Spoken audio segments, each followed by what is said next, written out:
Magandang araw mga kaibigan. Ito, pangalawang araw na yung hunger strike ni Ka Eric at Dr. Loren Badoy sa loob ng kulungan. Ngayon, may i-share ako sa inyo tungkol sa kanilang kalagayan. Sa video posted by Showbiz Chikadoro, napag-alaman natin na inilipat pala sila ng kulungan. Tapos birthday ng asawa ni Dr. Badoy kagabi. Tapos ito, mahalagang mensahe nilang dalawa para sa atin. Okay, pakinggan natin itong portion sa video ni Showbiz Chikadoro. After that, magbigay ako ng mga comments. Samantala, nag-post naman si KLC ng isang kahabag-habag na eksena sa pagitan ng mga anak ni Doc Lorraine Badoy. Ayon sa caption ay, Doc Lorraine's children visited her last night. She's still detained, so they celebrated her husband's birthday there with her, and she still didn't eat. Bahala ka na God sa karma na ibibigay mo, Amen. At narito naman ang bagong pahayag ni Ka Eric Celas sa pangalawang araw ng kanilang hunger strike. Statement of Ka Eric Celas. Hello friends, supporters and families of Ka Eric and Dr. Lorraine Badoy. We wish to inform you that as of 9 a.m. today, December 7, 2023, inilipat po kami sa South Facility Building, beside the South Gate of Batasan Complex, for our continuing persecution through the illegal detention order issued by House Committee on Legal Franchises, upon the orchestration of the de facto, illegal President of the Republic of the Philippines Martin T. Romualdez, who is weaponizing the entire House of Representatives as his personal machinery for personal vendetta and political persecution against his political enemies, with his political alliance with the CPP-NPA-NDF, especially the urban operatives of the communist terrorist group, their Kamatayan Party List bloc. The Romualdez CPP-NPA-NDF mini-coalition government inside the House of Representatives is now weaponizing the House of Representatives as their main political machinery to violate constitutional rights of individuals who they consider as threats to their political tyranny. I and Doc Lorraine Badoy are now entering the second day of our hunger strike, hunger protest, as we continue to resist and oppose our serious illegal detention at the House of Representatives, Batasan Complex. Please keep us strong by your prayers and moral support. For God, country and our people, we shall persevere. Sana ay maikalat po ang mensahe na ito bilang suporta kina Ka Eric at Lorraine Badoy para malaman ng publiko ang umano'y kalabisang ginagawa ng HOR. Okay, salamat sa mga vloggers na nagtutulungan. Si Crisette Loretta Chu. Meron pa si Mr. Real Talk. Tapos itong si Showbiz Chikadoro. Dahil sa pagtutulungan ng mga vloggers, nalalaman natin yung kalagayan ng ating mga bagong bayani. Okay? So, ito ngayon. Ka Eric, Dr. Badoy, mga bagong bayani ng sambayanang Pilipino. Nakakabilib po ang kanilang tapang at paninindigan. So, I don't know kung kailan mai-file ang petition for habeas corpus. Petition habeas corpus ng SMA na papunta sa Supreme Court. Nakikita ko ito illegal talaga itong pag-detain ng House of Representatives kay Dr. Badoy and kay Eric. Example, noong COVID-19, ang Senado, yung Blue Ribbon Committee, nagpatawag yung formally issue. Ang Senado, pinakulong nila ang mga formally executives. Don't know kung ilang araw o linggo. Tagal-tagal din yun. Ngayon, nag-file ng petition itong formally sa Supreme Court. Bago lang lumabas yung desisyon ng Supreme Court na illegal detention ang Senado. So, abusador ang mga senador when it comes to yung kaso ng Parmali. Kaya lang, wala na, tapos na. But let's not forget yung ginawang pang-aapi ng mga senador sa mga executives ng Parmali. So, the same thing din dito sa nangyari sa House of Representatives. Ang issue doon is yung source. Pangalan mo. Ayaw pangalan ni Ka-Eric. May Soto law. I have the law. Soto law. Iba yung interpretation ng mga congressman. Sabi naman ng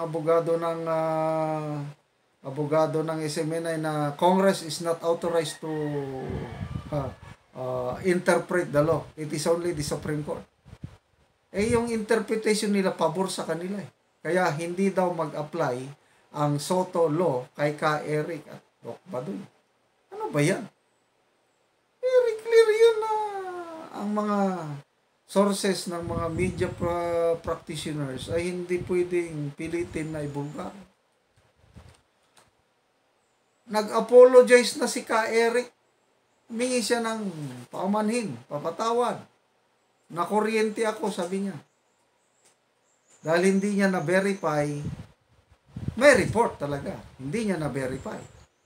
Kailang brinodcast niya, kailang yung pag-broadcast, napakaklaro naman yung narinig ng sambay ng Pilipino, nagtatanong lang. Hindi naman conclusive, hindi naman niya sinabi na, "Hoy, Speaker Romualdez, 1.8 billion." Hindi.